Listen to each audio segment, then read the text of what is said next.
Discretionary listener participation is advised for the following pro wrestling podcast. You're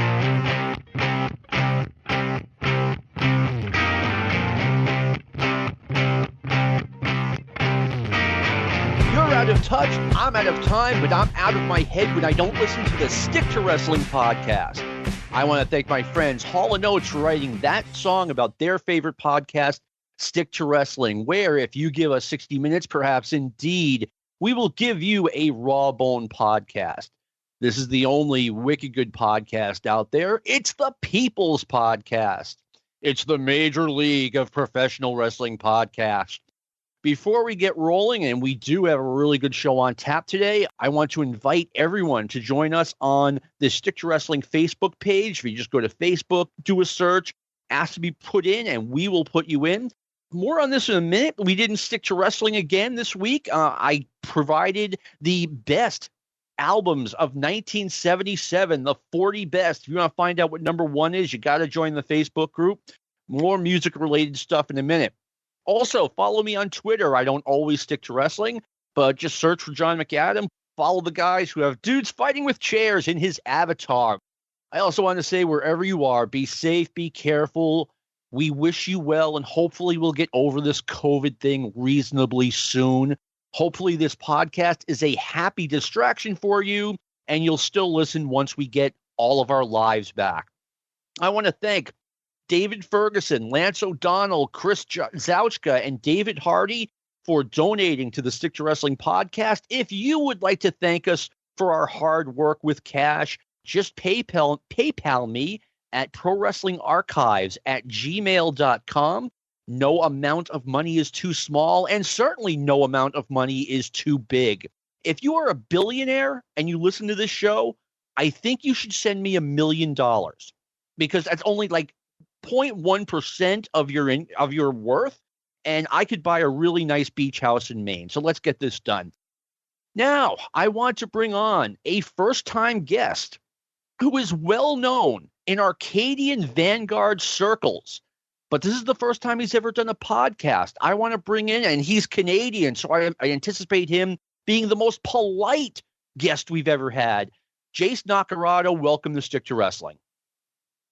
From my dreams to your reality, John, I humbly stand before you and I say the words of the venerable Susie Cream Cheese.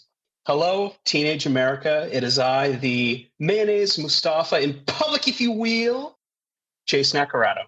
Thank you so much for having me. Everyone does that exact same thing when they first come on Stick to Wrestling. It's amazing. Glad I could be part of the crew.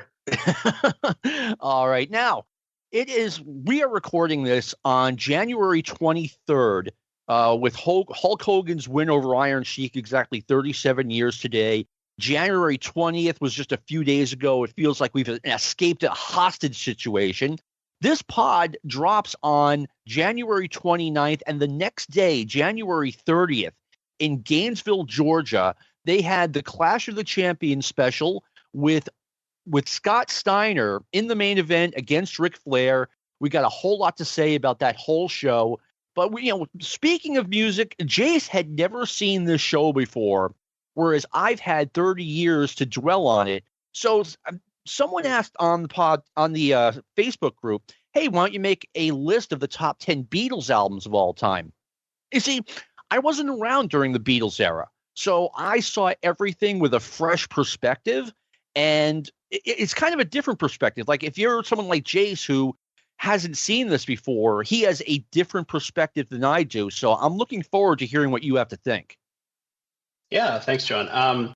Yeah, and you know what? I've said this kind of before online and in general stuff. I'm 31 years old, so this stuff unfortunately has kind of slipped me by. But, being a person of history as well, and the reason why I enjoy such things as professional wrestling is to be able to have that critical looking back and kind of just observing what was and taking that into the future as well. And I love to learn. I love to have, good discourse about wrestling as well. And you know what? There's a lot of stuff that I don't know, and some of it is really surface. So like I said to you off air, lead me around by the ring in my nose. I will try to do the best that I can.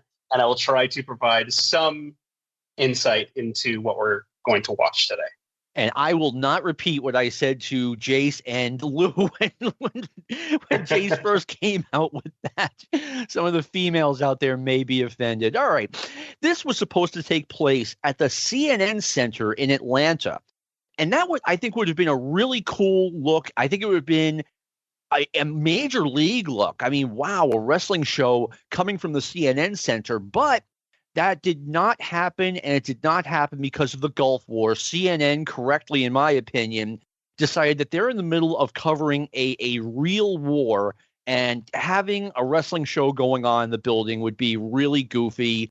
And there's going to be a lot of talk about the Gulf War here, and let me explain why. It's not that I want to talk about that or be political or anything like that.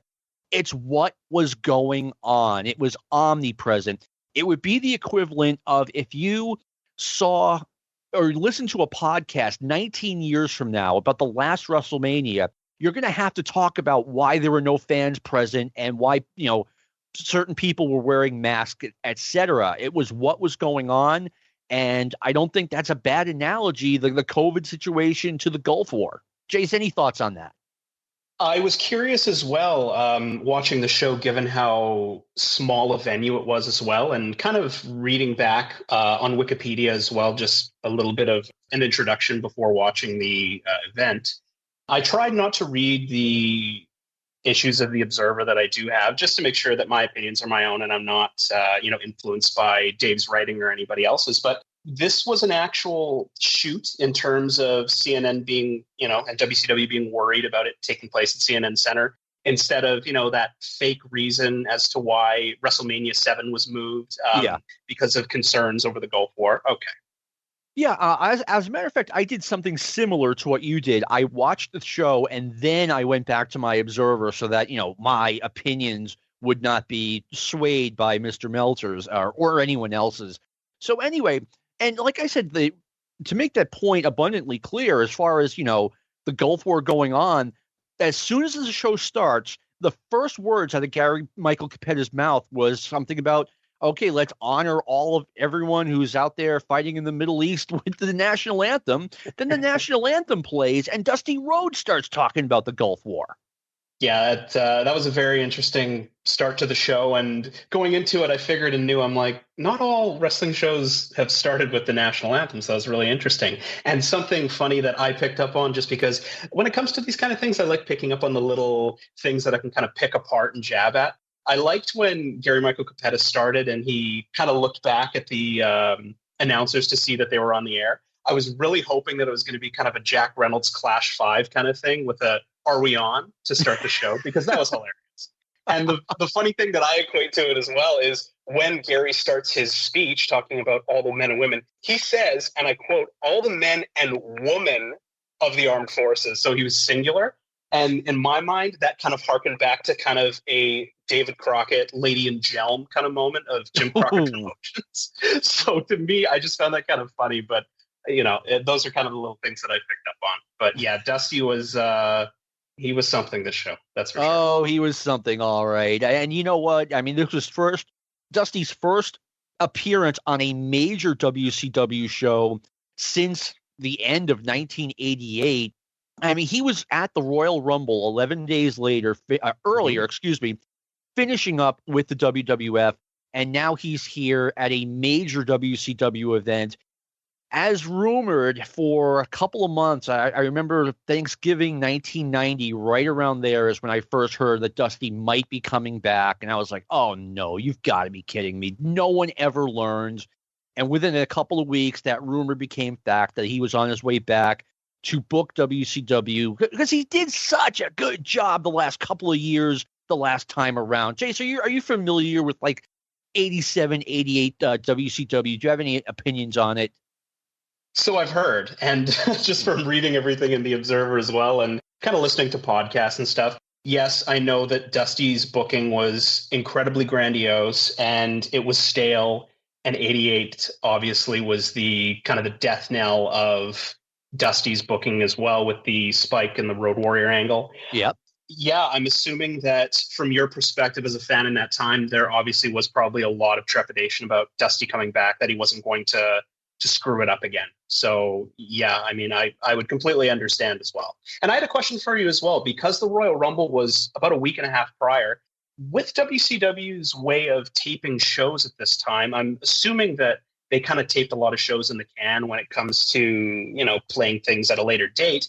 Was this Dusty's first live mention on WCW being back, or was there some kind of pre-tape maybe a week before the show, just kind of reintroducing Dusty Rhodes to the WCW fan base? Do you know? You know, I honestly don't remember, but I do remember that he was advertised. I don't remember if Dusty himself was on TV. I do know that he was advertised as he's coming back and he's going to be the announcer. Gotcha. All right. And yeah, like I said, I was one of those people, you know, I there was a website, I don't know if it's still out there, but they reviewed the Wrestling Observer newsletter, basically barely escaping like, you know, okay, this is plagiarism. But the guy talked about how in '88, the hatred was pouring off the readers' pages that the readers had for Dusty Rhodes. And, you know, hatred might not be the exact word, but I wanted him out of there. I thought that was the only way they could save the company, was to have a fresh perspective at Booker. And here he is 2 years later back in that spot. I mean, it was a kick in the stomach. It really was. For sure. And I mean, with Dusty coming back as well, and this is a completely different topic for definitely another time, but obviously with Dusty coming back, there was the fear of Dusty's prodigal son, Dustin, being featured prominently. And I know that's been an issue as well with a lot of Observer readers and a lot of fans online at that time, that Dustin was going to be pushed down everybody's throat now that Dusty's back in power. And that most definitely happened. And another thing that I correctly predicted, not that I predict everything correctly, but I got this one right. I was like, Dusty is going to create, and now he came back under the strict rule that he was going to be a booker, maybe an occasional announcer, and nothing else. And I'm like, Dusty is going to parlay this so that they feel like they have to bring him back. He's going to set up an angle where it demands Dusty Rhodes could get back in the ring at least once, and he did it. Look, I'm going to be honest. I'm probably going to spend some time during this podcast kicking Dusty around because he deserves it for his, you know, his appearance on this show. I thought he was awful. But, you know, Dusty and I have an odd relationship with him. There was a time when I was a big fan of Dusty Rhodes in the 70s and 80s. And just, you know, when his booking started rolling off the table in '88, I mean, that's kind of when I turned on the guy. And now he's back and I don't want him back. Of course. With this show as well, and given my perspective as well when it comes to, you know, later in Dusty's WCW tenure, I know that he kind of had a little bit of a Larry Zbyszko effect in terms that he would kind of put himself over quite a bit on commentary and not necessarily treat the commentary well. With this show, though, from my perspective, I was kind of actively searching for Dusty really kind of just being grandiose and just being over the top in terms of like, I'm the best around, baby, I'm back. That kind of thing. But I really didn't see a lot of it. There were some certain things where Dusty, you know, kind of goes off the rails with regards to the Gulf War crisis and everything. But, you know, with Dusty coming back and who he kind of wanted to push, there are some people on commentary that he really strongly puts over during their matches. And I think that shows, and it's really interesting and indicative of his future booking run that, you know, these kind of wheels are in motion as to his imprint and what it would be.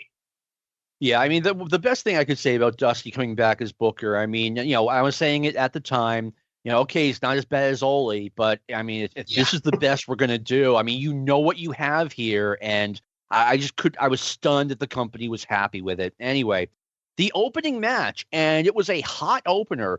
Lex Luger and Sting. Sting had just lost the WCW title back to Ric Flair about 3 weeks earlier versus Doom. Doom is a tag team that when they first started, Halloween Havoc 1989, they were bad. Then it seemed like once the masks came off, and maybe Simmons and Reed just did not like wearing the mask. I know a lot of guys don't. It's hot. You can't see as well. They became a really good team. Mm. Okay, good to know. Yeah, you know what? This match showed, and I think especially the one thing that I was focused on a lot with Doom as well, in terms of seeing the full length of their match as well, is that Ron Simmons definitely had the seeds of potential in the next year and a bit to kind of elevate him, because he looks like such a badass in this match. Yes, he was. As a matter of fact, and I knew coming into this match that the wheels were already in turning, that Doom was going to split up and Ron Simmons was going to get a big singles push, which, I mean, it materialized. He had a run against Lex Luger later in the year, but it didn't seem to come together the way I would have liked it to. And, you know, I don't mean to already start bagging on Dusty left and right, but Dusty was interested in pushing someone named Dustin Rhodes, and maybe that got in the way. For sure. And especially when you were talking about, you know, the issues with Lex and Ron, I think when it came to Lex and Ron Simmons working in the match, especially this match, it really didn't look very good. And there was a lot of timing issues that I noticed between the two of them that kind of just didn't necessarily click when Lex was in the ring. No, I agree with you. One thing I liked about this match was the crowd. The crowd seemed really into it. And we talked about the CNN thing a little bit. You know, they had 10 days to get that show ready, to get the tickets sold and everything. And yeah, it's only 2,200 people in Gainesville, Georgia, but they sold it out last minute. Like, I was really impressed by that. And it was a hot, enthusiastic crowd. Mm-hmm. I agree. And you know what? Going into the show as well, Sting, for, you know, losing the world title a couple weeks prior, had still one of the biggest pops on the show. Yeah. And the crowd actually absolutely blew when he came out. It was crazy. Yeah, so you had the second biggest match on the show, maybe the third. Well, the second biggest match. We'll get into that later. And I think it was smart because you want people to tune in at 8:30 or whatever, whenever it started. So you wanted them in early, and then you keep them until the end with the Ric Flair versus Scott Steiner main event. Now, I thought it was a good opener. I did as well. One thing that I love to comment on is just the sets and everything like that, and just the presentation. I loved those black velvet Elvis portraits that they had around the arena. And the one thing that I really focused on as well was Arn Anderson's. And what I kind of took away from it was, I don't know if there's a lot of comedy fans out there, and I apologize if I'm going off on a tangent, because that's what I do. I tend to do these things when I'm nervous and I ramble. There is a comedian called David Cross, you know, if you're a fan of Mr. Show with Bob and David. He had a comedy album a couple of years ago called Bigger and Blacker, kind of a parody of Chris Rock's album. Yeah. And one of the album covers was kind of like a velvet portrait of him. And that's kind of what reminded me of these velvet portraits in the crowd. So I thought that was kind of cool. Yeah, when it came to the match overall, I thought it was a good match. The finish was definitely questionable. I'm sure we'll probably get into that as well. And like I had mentioned before, Sting was fantastic. Butch Reed looked good. Obviously not peak Butch Reed as to what he was in Mid-South and UWF many years prior. Ron Simmons looked like a badass. And like I said, Luger, and I know that Lex had really good matches in 1990 and 1991. I know people kind of shit on Lex a little bit, and pardon my language. But, when it came to Lex being in the ring, especially with Ron Simmons, there were just some really weird, awkward mistimings. When it came to one of the Irish whips and Lex came back and kind of did the delayed kind of face buster into the mat, it seemed like Lex delayed on it and Ron either had the right timing or was off. And it just seemed really weird with the camera angle. So that's kind of what I noticed from, a first-time viewer's perspective on the match. But yeah, I thought it was a good match, barring the finish. You noticed the velvet Elvis portraits before I did, because I had them in my notes, like the next match or the match after. I remember just being like, what is that? And why is it Barry Windham and Arn Anderson who are heels? I didn't see. Were there other ones? I didn't see them. There were, but you know what? And here's the thing that, when you're thinking about it, here's the thing that's either indicative of, maybe their positioning in the company, or maybe Dusty's influence, or a little bit of Jim Herd as well. Sting's is near the hard cam crowd, but it's all the way in the back. And Ric Flair's is literally on the opposite side of the ring, opposite side of the ramp, so kind of like the back area, and you can barely see it on the camera. It is just underneath the show lights. Okay, I did not see it at all. I doubt Dusty had anything to do with that. I will tell you that as soon as I heard he was coming back, I was like, okay, is Rick going to remain with this company? Because I knew his contract was up in September. And I mean, Dusty, I don't want to say Dusty ran him out of there, but Dusty did run a couple of guys out in 1988, Tully and Arn. He almost ran Rick out, and I was like, this time he just might for real run Rick out. And it was a lot of it had to do with Jim Herd, but I'm sure a lot of it had to do with Dusty as well. And kind of ironic with one of the other Steiner brothers being in the main event, that, you know, one of the big issues with Dusty and Rick, from what I can gather, and I apologize if I'm off on anything, because, you know, like Mr. Garrison says in South Park, there's no stupid questions, just stupid people, and I'm pretty dumb when it comes to this kind of thing. But obviously, you know, there was that rift between Rick and Dusty about, you know, Rick wanting to drop the title to Rick Steiner. And I know that was an issue. So I just found it funny that, you know, Rick being in a main event with Scott, that it was kind of interesting juxtaposition of that. I'll never forget the day I was a sophomore, and one of the other sophomores asked my football coach, like, Coach, I have a stupid question. And the coach just looks at him. There's no such thing as stupid questions. There are only stupid people who ask them. I'm like, I'm not asking any questions. Forget it. Jesus.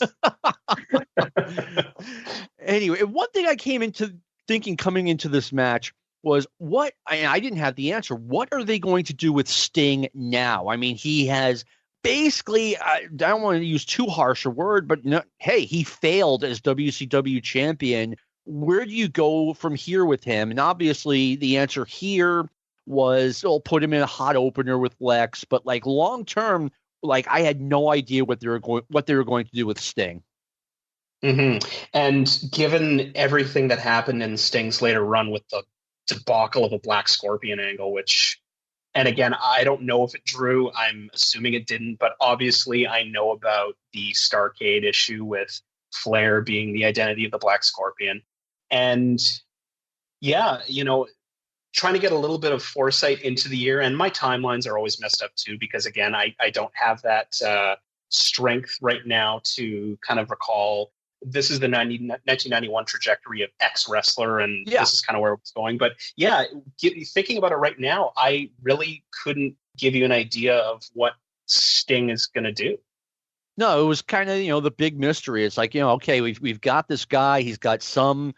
He's got some charisma. He's got something wrong with his head, because allegedly that's why they got rid of him as champion. The Black Scorpion thing, I think even the densest of marks knew that, you know, it was Ric Flair under the mask. It couldn't have been more obvious. And people were going, woo, in the audience. And that they just threw him in at the end because they didn't know what else to do. It was awful. But anyway, next up, WCW announces its Sexiest Wrestler contest. I don't remember if they actually did a contest. I kind of don't think they did. But Tom Zenk is announced by Missy Hyatt as the sexiest wrestler in WCW. Now, couple of things. Missy Hyatt, in my opinion, they used her all wrong. They absolutely should have had her as the top of a faction of like two top heels that occasionally team together. I don't know who, but I mean, using her just to announce things like this and paying her whatever they were paying her when they could have just gotten some model in Atlanta. I mean, what are they doing? I agree. Yeah. You know what? From what I've seen of Missy Hyatt and everything like that, obviously she should have been used to a bit of a higher standard, I think, as well. And, you know, she's kind of the eye candy. But, you know, like you said, she definitely could have been the top of a faction leading to better things. Yeah, and, you know, Missy, if you're listening to this isn't me saying, hey, replace Missy with a cheap model. This is me saying, hey, do more with Missy. Like, let her live up to her potential, and they just never could figure it out. Tom Zenk, let's talk about this guy. Let's not. I've seen little bits of him. I saw this match. I don't really want to talk about him, but please, I'll listen. I'm here to learn. Please indulge me on the C-Man, Tom Stink, please. I mean, we had a show title maybe a year and a half, 2 years ago, where I think it was called "Making $1 Million with Tom Zenk." If you had let me book Tom Zenk, I promise you, I would have gotten him over as a superstar. I met him a couple of times. I knew him a little bit. He was a good guy, but he was just a naturally arrogant dude. And of course he is. He looks like a GQ model. He won Mr. Minnesota bodybuilding, So, and they try to make him this candy-ass baby face, and they make that even worse by announcing him as the sexiest wrestler. Your audience is at minimum 75% guys who don't look like that. They're not going to like Tom Zenk because of that. This is bad psychology.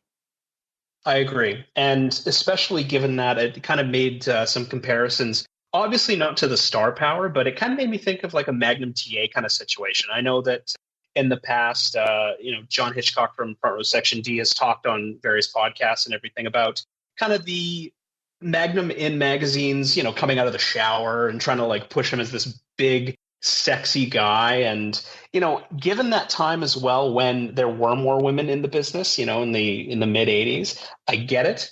But in 1991, yeah, it's a bit of a reach. Yeah, and Tom really Magnum to me came across as a good-looking guy, but not a pretty boy.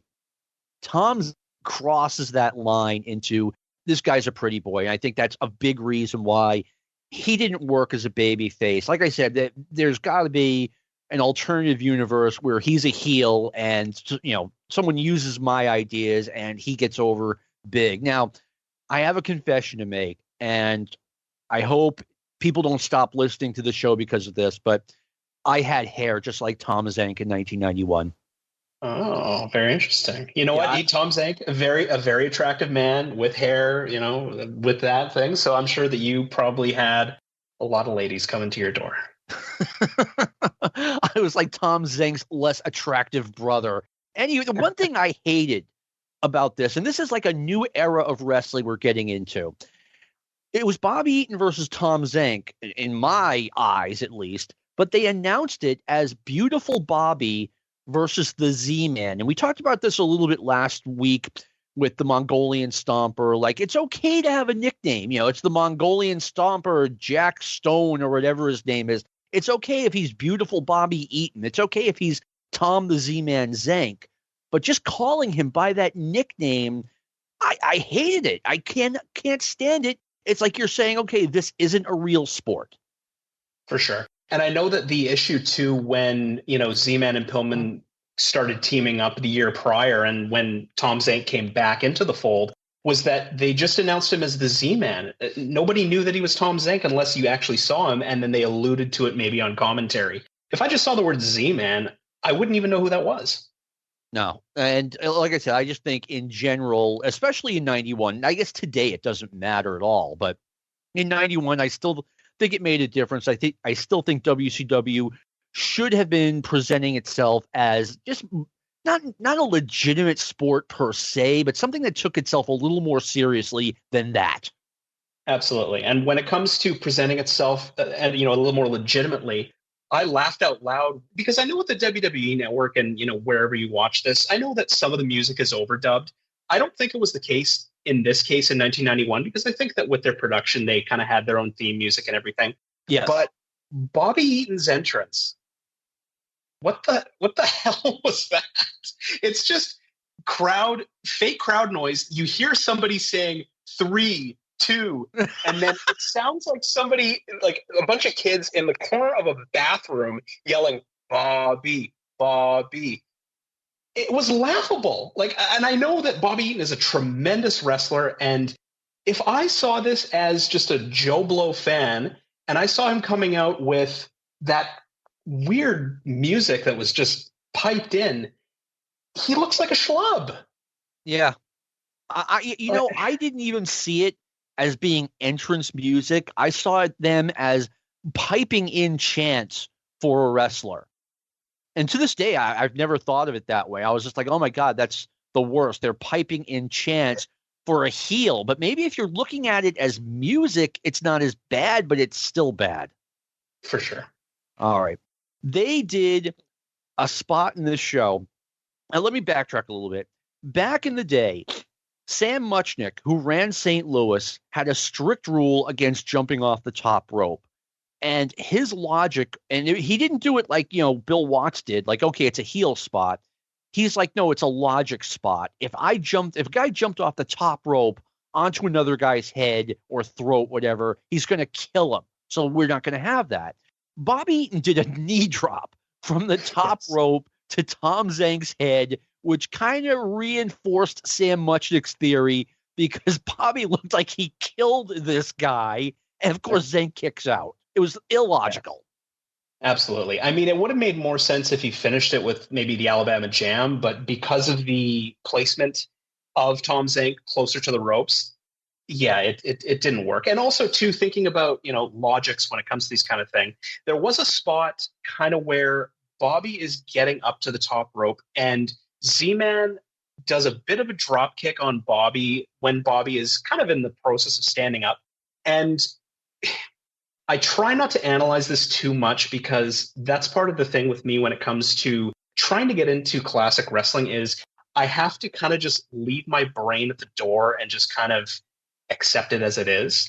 And that's the thing too, because we're so smartened up now that we have to try to, how could I put this? We're trying to look intentionally for things that don't work and say, oh, this thing didn't work. Oh, this thing didn't work. And I found myself doing that at this one point where Z-Man does this drop kick hitting Bobby, and Bobby just kind of lightly rolls off the rope and kind of hits the apron and falls on the floor. I get the flash, but if this was real, Bobby would have flown out of the ring and probably hit the guardrail.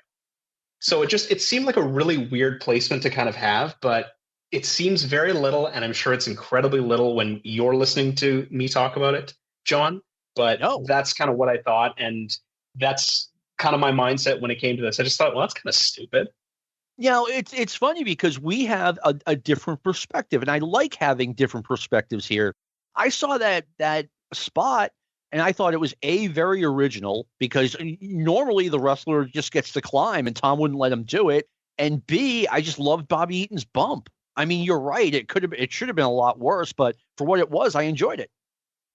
Fair enough.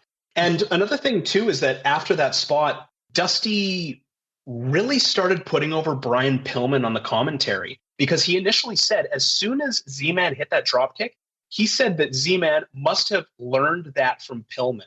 And you kind of hear a little interplay of Jim Ross kind of trying to pull Dusty back a little bit and try to put Tom Zenk over. And at that point, and kind of looking back on the match, Dusty really wasn't putting Tom Zenk over very much on commentary at all, but he was really putting over Bobby Eaton, obviously given Bobby's stature when it came to being a wrestler's wrestler and his experience with the Midnight Express as well. But I just thought that was interesting that, like I said earlier on the show, Dusty kind of putting these little seeds of, interest of where he wanted to go. And I found it really interesting that he was really putting over Brian Pillman, teaching that move to Tom Zenk. That is interesting. I did catch that.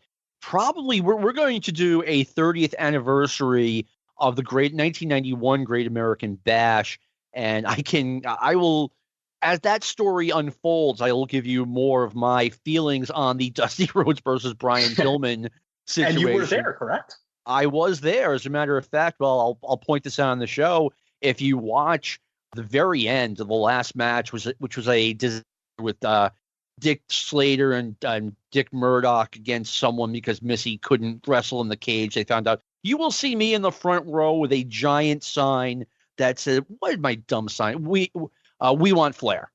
We want Flair." So it's as clear as daylight on the hard cam if you want to check that out. Now, one thing I have noticed, or I was reminded of, right around this time, 30 years ago, they were phasing out the NWA name and bringing in the WCW name. I think they were still calling it the NWA title, but WCW, they were referring to the promotion as World Championship Wrestling as opposed to just the television show. And I've heard updated versions of why they did that. But the story at the time was that Ted Turner had banned the word national from all of his networks. So thus the wrestling promotion had to change the name. But any thoughts on the NWA part going away after all those years?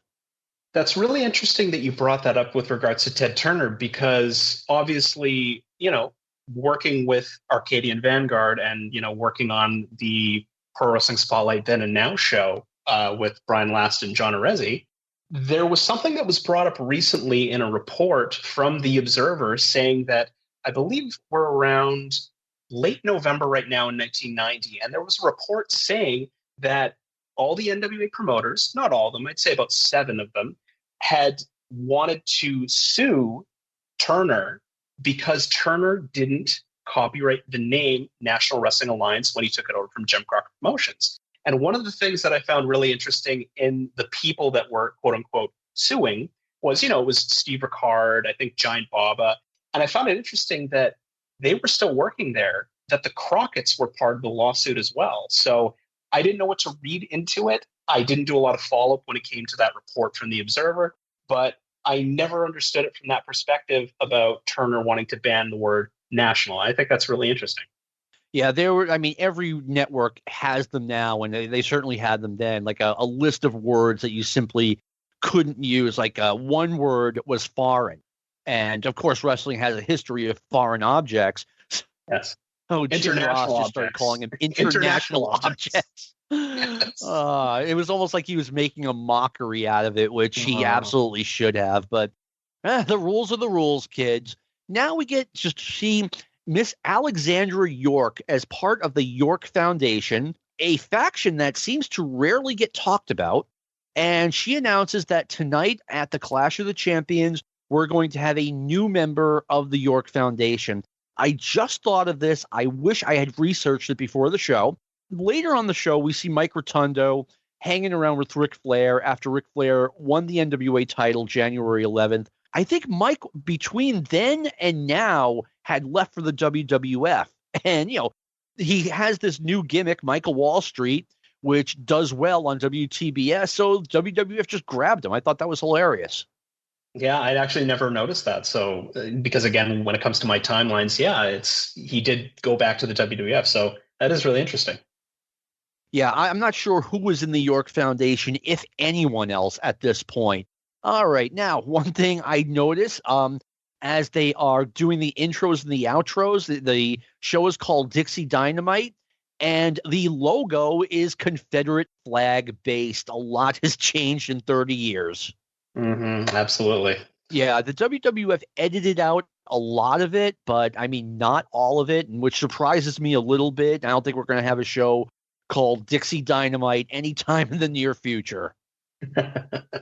All right, next matchup, Michael Hayes and Jimmy Garvin, the 1991 version of the Freebirds, against Tommy Rich and Alan Iron Eagle, probably best known as Joe Gomez. Iron Eagle, they say he's 20. His Wikipedia says he's really 18 at this time.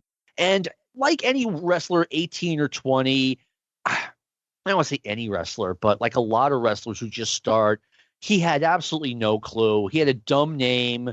I don't think this guy belonged in a major promotion, let alone on a major show. Mm-hmm. And that's one of the things that I noticed as well when it came to the match. And Jim Ross was really putting over his age as well and kind of saying that he is kind of a youngster. He is still kind of learning, and he's a quote unquote young boy at 20.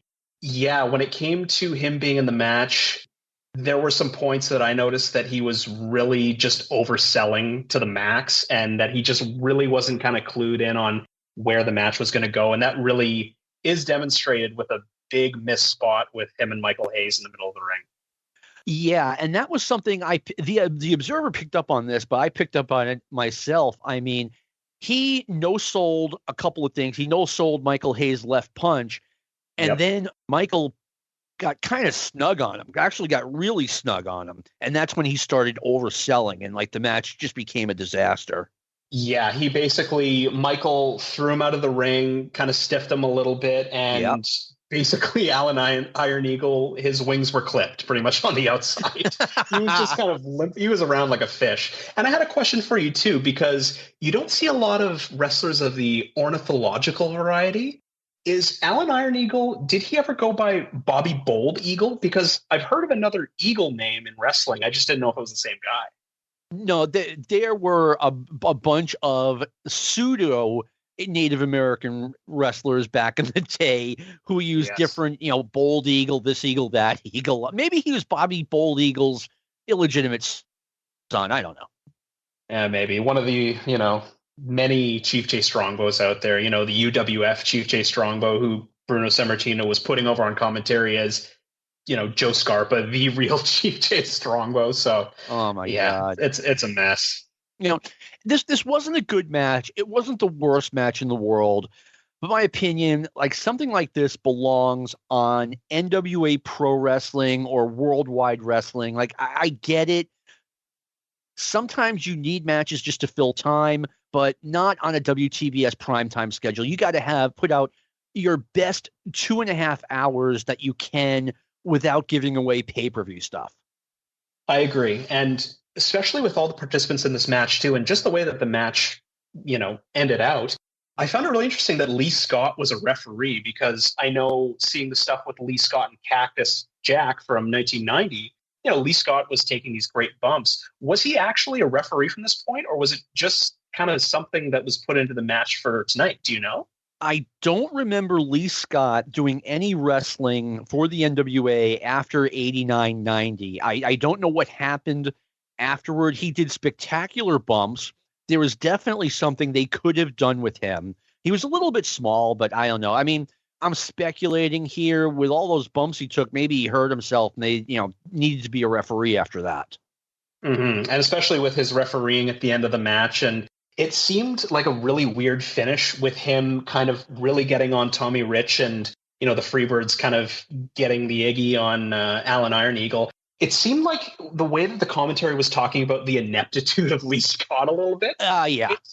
It seemed like it was going for a little bit of an angle, and I didn't know if an angle ever came out of this. But going on in the show, Lee Scott does referee another match, and he's, generally competent. So I found it to be just a really weird kind of finish and match in general. And going back into the participants of the match, Tommy Rich obviously has seen better days, but I know that from what I've seen, 89 Tommy Rich, when he came back, was probably in like the best physical conditioning that he was probably ever in as a wrestler. And, he looked good.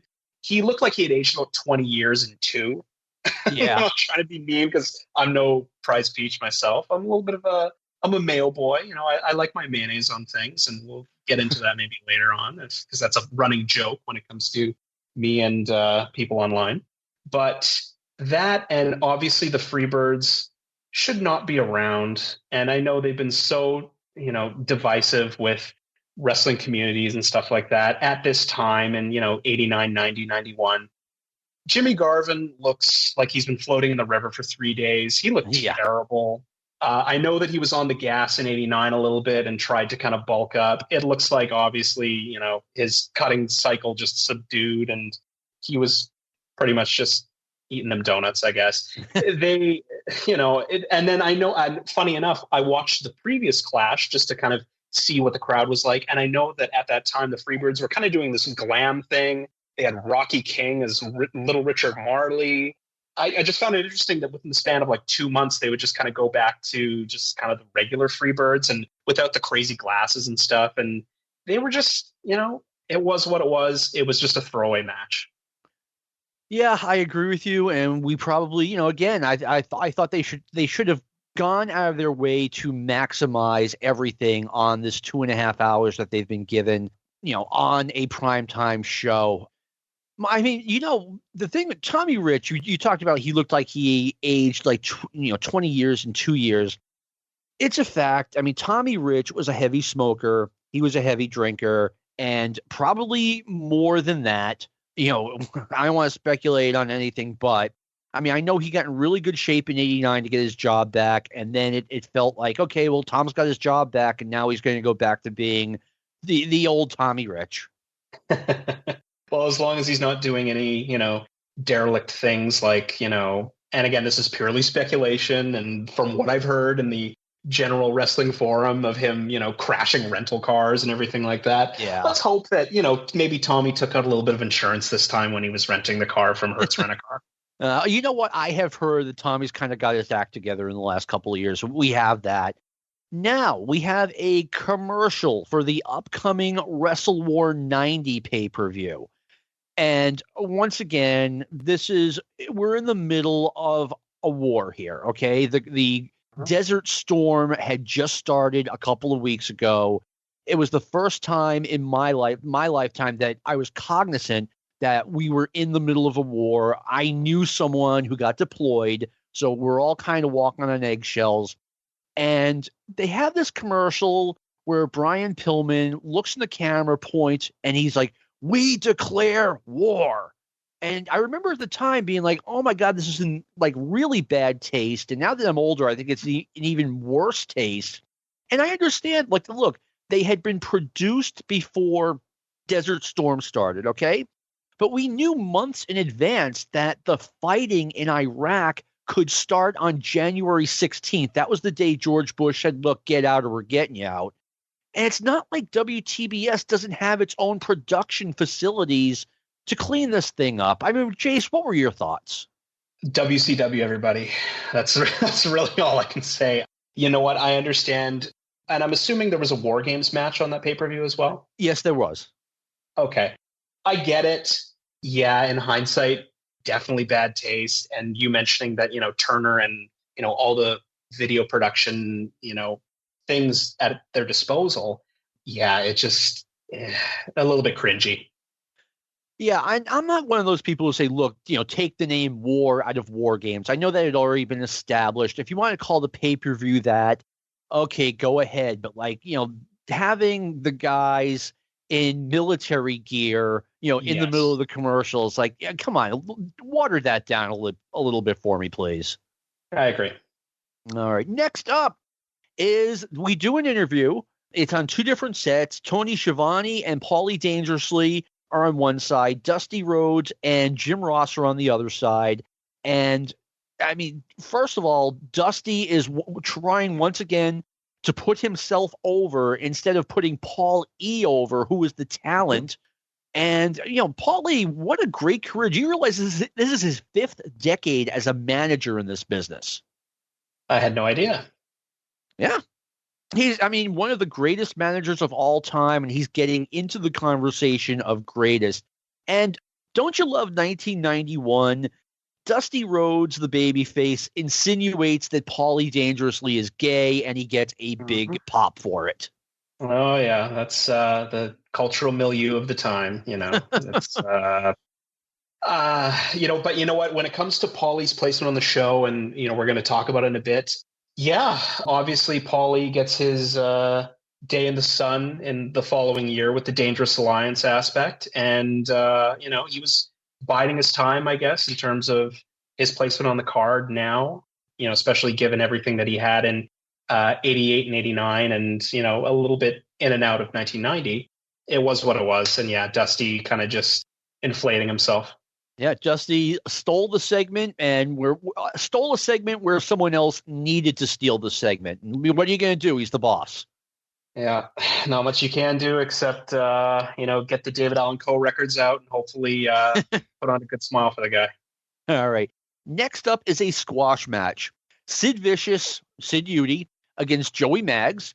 Sid, and now first of all, and I said this when they first brought him in, spring of 1989, they had to call him, in my opinion, something other than Sid Vicious, because that name was already taken, and it was kind of a connotation I think a wrestler like Sid would not want.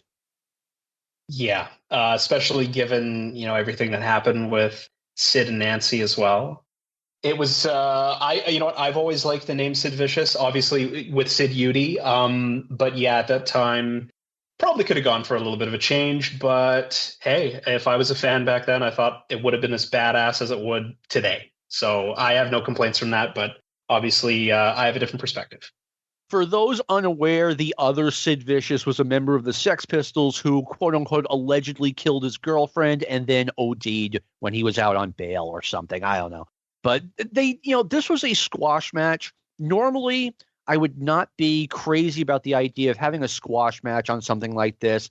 But this time I get it because they're pushing Sid hard. They want to get him over big. I think they succeeded in doing that.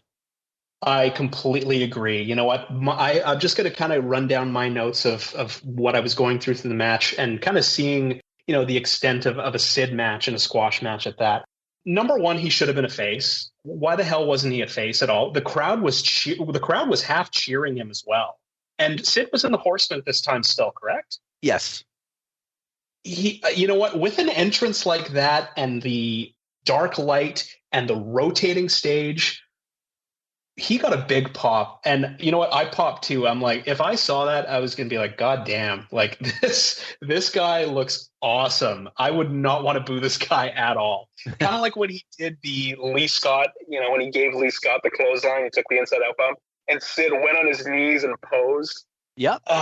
You know what? It's he shouldn't have done that, obviously being a heel, but Sid to me at this time was such a cool heel to kind of get into. Even though he would berate the audience in the next segment as well. I kind of, you know what, when it comes to Joey Maggs, this is kind of my, very limited opportunity to see Joey Maggs.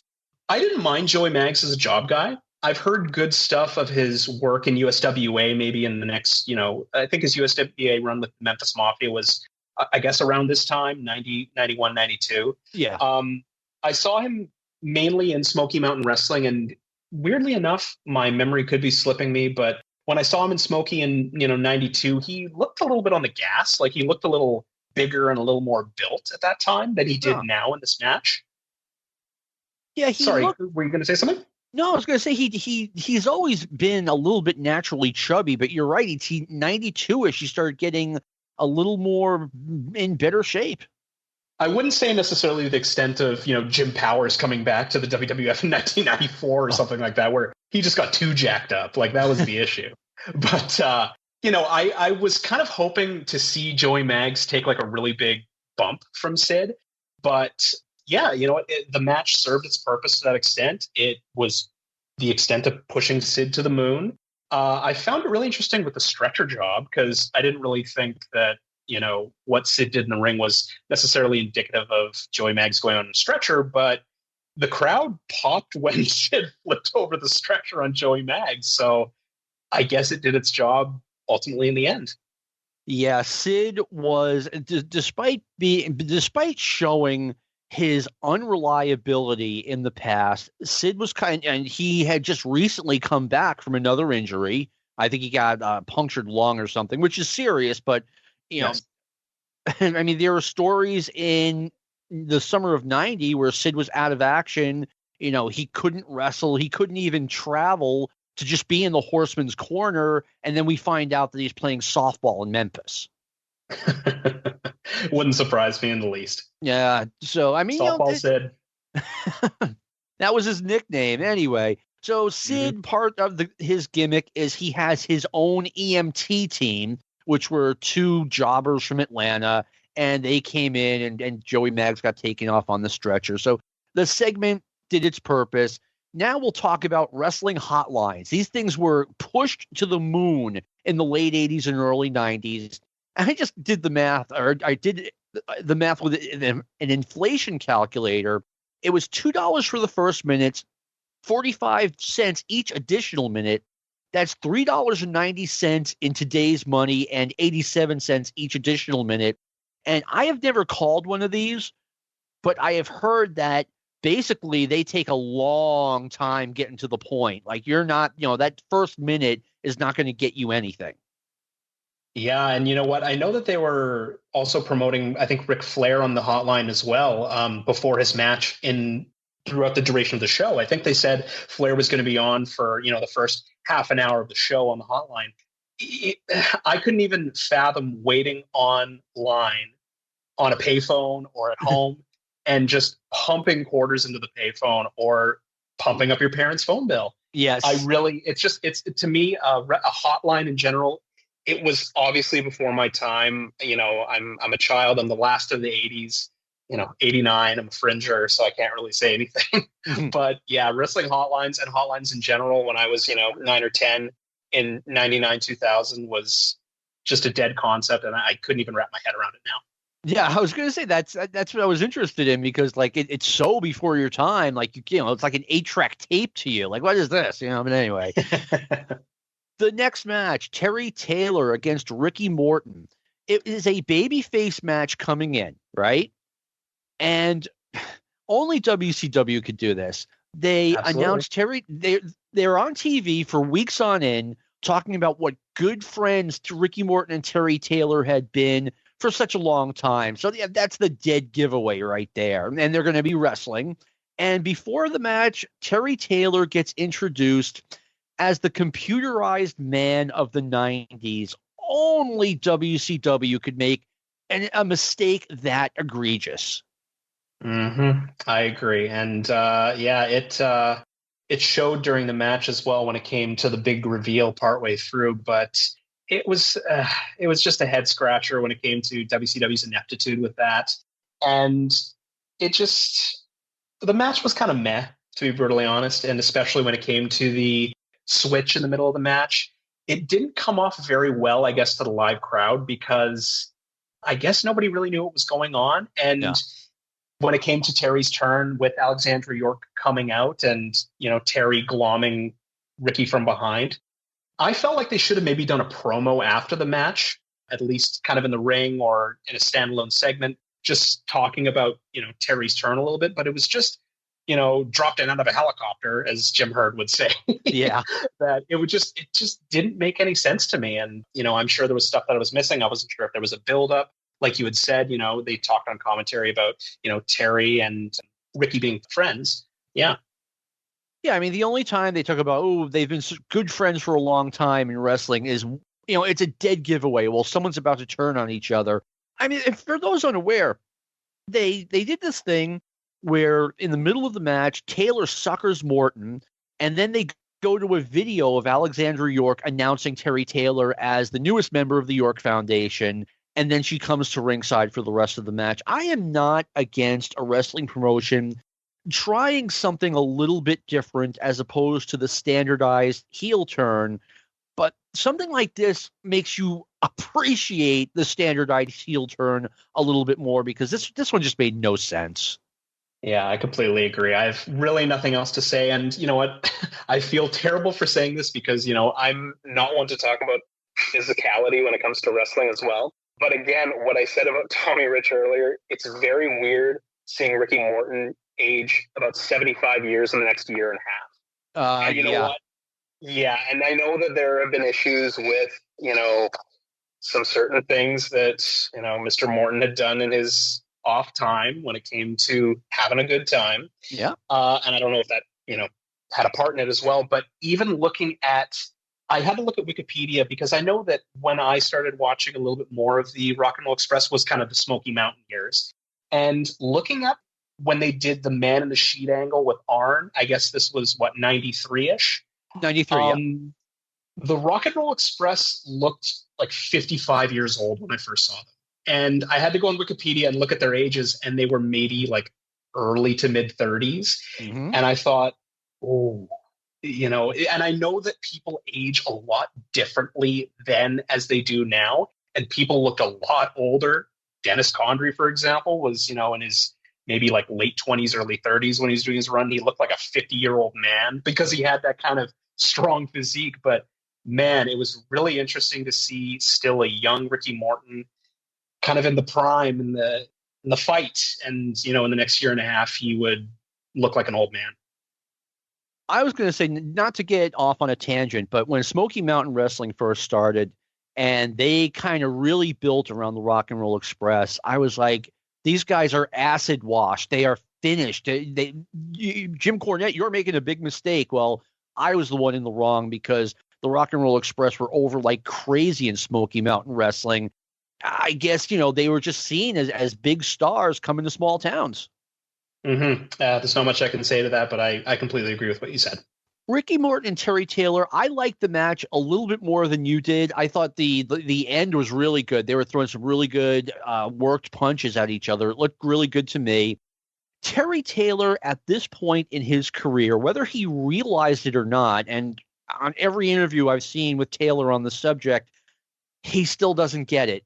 After the Red Rooster angle, there was no way he could be a babyface. There was absolutely no way. He had to be a heel. And if it were up to me, he would have done a cocky interview or whatever, his standard interview. And at the end, just look at the camera and go, buck, buck, buck, buck, just like, screw you. I used to be the Red Rooster. I don't care what you think. Absolutely. And you know what, for me, kind of as a new fan, and, like I had said before, there's only so much wrestling you could watch in a day and in a week. So I try to pick up things here and there. And I know that, I have a little bit of a thing for, in that admiration kind of way, not in the other way, for Terry Taylor. I know he's a good worker because I've seen a little bit of his UWF stuff, like in, I guess it was 85, 86. Yep. And yeah, like he's a great worker. And yeah, just after that debacle of a gimmick in the WWF, yeah, I agree with your sentiments. He just didn't get it. He lost a lot of his value on that. And I am, like you, even more extreme, though. Like, I thought Terry Taylor could have been an absolute star. Yeah, I know he was a little bit on the small side, but when he turned heel in 1987, I was like, and I saw what he was doing. I'm like, okay, a star is born. This guy has it. And then he got into that really bad car accident, and then Dusty Rhodes took over as booker, and that was kind of the end for him. It sucked. Yeah, and I know that there have been kind of, and Terry's conflated this as well, and I know that you've also brought this up on podcasts as well. And I know Terry tells the tale on, I believe it was one of the kayfabe commentary shoots about, him making fun of Dusty Rhodes on a plane, and then him saying that, after that, my push was kind of over in WCW or wherever he was. And I guess Terry kind of conflates the timelines as well. And I think a lot of us do as well. I don't know if it was this time. I don't know if it was when, in 88 or kind of around that time in the WF years. But yeah, I don't know. No, Taylor and Dusty, from what I understand, just never saw eye to eye. And that had a lot to do with it. It's like, okay, if Dusty's not going to push you, you have to go to the WWF and take whatever they offer you unless you want to remain starving in Dallas. Mm-hmm. Next up, we have Sting getting the Pro Wrestling Illustrated Wrestler of the Year award. He also got Inspirational Wrestler. Bill Apter made the trip to Georgia for this, and it was actually a good interview by Sting, who wasn't always a good interview, Jayce. Mm-hmm. And, I've heard of that criticism in the past, and just seeing some clips of Sting, in 87 and kind of him coming into, the NWA at that time as well. He had charisma, and I thought that this was actually a very good interview with Bill Apter. I do agree. Yeah, and it told me that Sting doesn't need to be out there screaming all the time. I mean, if he just does that occasional interview where he steps back and he's a little more serious, he becomes more of a person and less of a character. And I think you need that in a top star. Mm-hmm. I agree. All right. So I hope we have a match coming up pretty soon.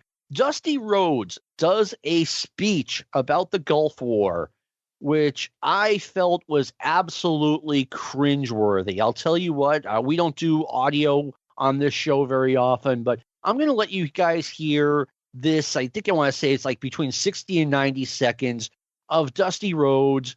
It almost felt like he went off the page and just did his own thing to get himself over. Let's give that a quick listen.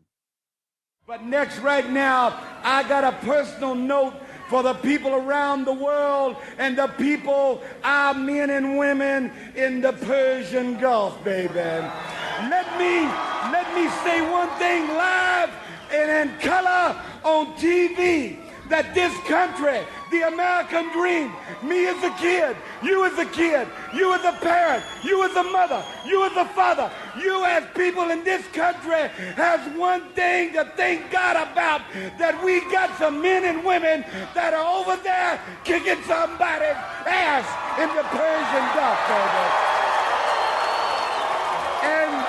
And the other thing is, listen to the American dream. I don't want to go around this country and see somebody talking bad about our president, talking bad about we shouldn't be doing this. Well, baby, we doing it, and we gonna do it right. And before it's over, I want them all back home, baby, because they are living the American dream. That's it, gentlemen. Ladies and gentlemen, nothing more can be said about that subject. Let's go up to Gary Michael Capetta.